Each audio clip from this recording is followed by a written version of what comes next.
बिस्मिल्लाहिर्रहमानिर्रहीम। अस्सलामु अलैकुम वरहमतुल्लाहि वबरकातुहू। मेरे पाकिस्तान के रहने वाले तमाम मुसलमानों से गुजारिश है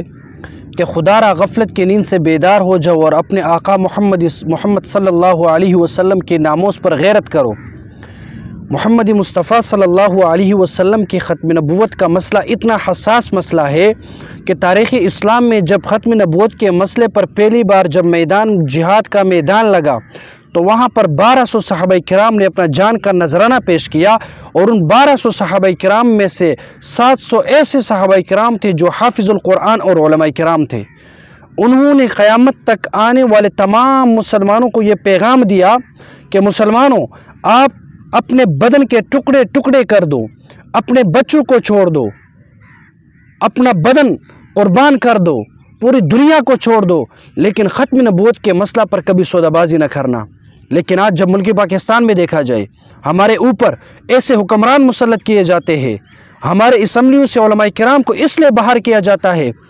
कि यहाँ पर रसूलुल्लाह मुबारक सल्लल्लाहु अलैहि वसल्लम की ख़त्म नबूवत पर डाका डाला जाए, उनकी नामों से का हिफाजत न हो जाए। लेकिन मैं तमाम मुसलमानों से कहना चाहता हूँ कि खुदा की कसम ये बहुत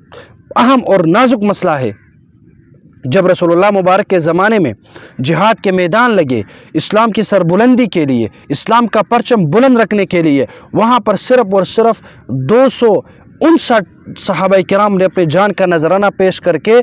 इस्लाम का परचम बुलंद किया था। लेकिन मसला जब ख़त्म नबूवत का पेश आया तो 1200 सहाबाए किराम एक जिहाद में, 1200 सहाबाए किराम एक मैदान में अपने जान का नजराना पेश करके ख़त्म नबूवत के मसले का दिफा करते हैं और हमें और आप लोगों को पैगाम देते हैं कि इस दुनिया में रसूलुल्लाह की नामोस का दिफा हर हालत में हमारे ऊपर लाजिम और फ़र्ज़ है। लेकिन आज ये इस्लाम का भी फ़ैसला है, कुरान का भी फ़ैसला है और ये उम्मत का इजमा भी है और मुसलमानों का ईमान भी है कि रसूलुल्लाह के बाद कोई पैगंबर आने वाला नहीं है जो रसूलुल्लाह की इज़्ज़त पर वार करेगा, जो रसूलुल्लाह की ख़त्म नबूवत पर डाका डालेगा, जो रसूलुल्लाह मुबारक के इज़्ज़त पर हमला करेगा। वो इंसान दुनिया का सबसे बदतरीन काफिर है और उसको दुनिया में रहने का कोई हक़ हासिल नहीं, बल्कि उसको डायरेक्ट जहन्नम वासिल किया जाएगा। और ये हमारे पाकिस्तान की आइन का भी फ़ैसला है। और पाकिस्तान आज जिन लोगों के जो लोग साहिब इख्तिदार बन गए हैं, जो लोग हुक्मरान बन चुके हैं, ये वो बुज़दिल कौम है जो काफिरों के टुकड़ों पर पलते हैं। आज अपने आक़ाए मोहम्मद मुस्तफ़ा को भूल गए, आज सहाबाए किराम को भूल गए और अंग्रेज़ और कुफ़ार, यहूद और अमेरिका के ग़ुलाम बन चुके हैं और कादियानियों के एजेंट बन चुके हैं। असम्बलियों में उनका दिफा करना ये कहाँ का इस्लाम है? अगर पाकिस्तान के आइन को देखा जाए, आर्टिकल से 298 अगर उसको भी देखा जाए, उसमें भी ये कानून है कि रसूलुल्लाह मुबारक की ख़त्म नबूवत पर कोई डाका नहीं डाल सकता। वहाँ भी वो ये कानून लिखा गया है कि कोई भी ख़त्म नबूवत का दावा नहीं कर सकता, कोई कादियानी अपनी दीन की तबलीग और इशाअत नहीं कर सकता, कोई कादियानी अपने आप को मुसलमान नहीं कह सकता। लेकिन आज लाहौर की सरज़मीन पर हाई कोर्ट में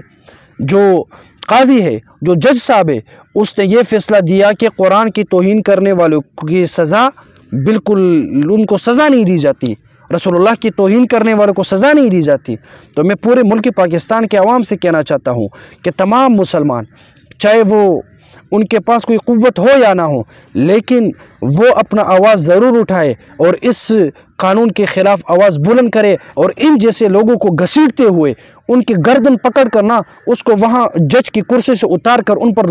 उनको लाते मारने चाहिए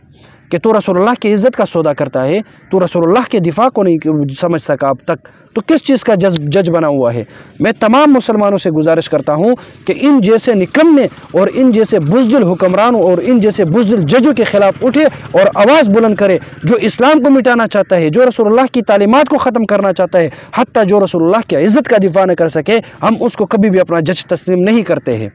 लेकिन मुसलमान आज उनके ऊपर ऐसी हालत आई है, मुल्क में ऐसी हालत है कि लोग महंगाई की वजह से परेशान हैं। आज हमारे मुल्क में हमारे लोगों के ऊपर महंगाई को मुसल्लत करके लोगों का ध्यान इस्लाम और दीन से हटाकर अपनी जो हालाती ज़िंदगी है वहाँ लोगों का ध्यान लगा हुआ है। कोई परेशान है महंगाई की वजह से, लेकिन यहाँ उलमाए किराम के अलावा तमाम लोग गफलत के नींद में है कि भाई असम्बलियों में कैसा कानून बनते जा रहा है। आखिर ये पाकिस्तान है, अगर आप लोग कुरान के मुनकिर है, अगर आप लोग रसूलुल्लाह की तालीमात के मुनकिर है, लेकिन पाकिस्तान के आइन का तो आप ख्याल रखें कि पाकिस्तान के आइन में भी रसूलुल्लाह की इज़्ज़त, उनकी ख़त्म नबूवत का दिफ़ा करना, ये हर पाकिस्तान में रहने वाले हर फ़र्द का फ़र्ज़ बनता है कि वो रसूलुल्लाह का दिफ़ा करें। तो मैं तमाम मुसलमानों से कहना चाहता हूँ कि उठें, रसूलुल्लाह की ख़त्म नबूवत का दिफ़ा करें। अगर इस ख़त्म नबूवत के दिफ़ा में किस हद तक जाना पड़े तो इरादा करें कि इंशाअल्लाह ख़त्म नबूवत की दिफ़ा में इंशाअल्लाह हम हर हद तक जाएंगे।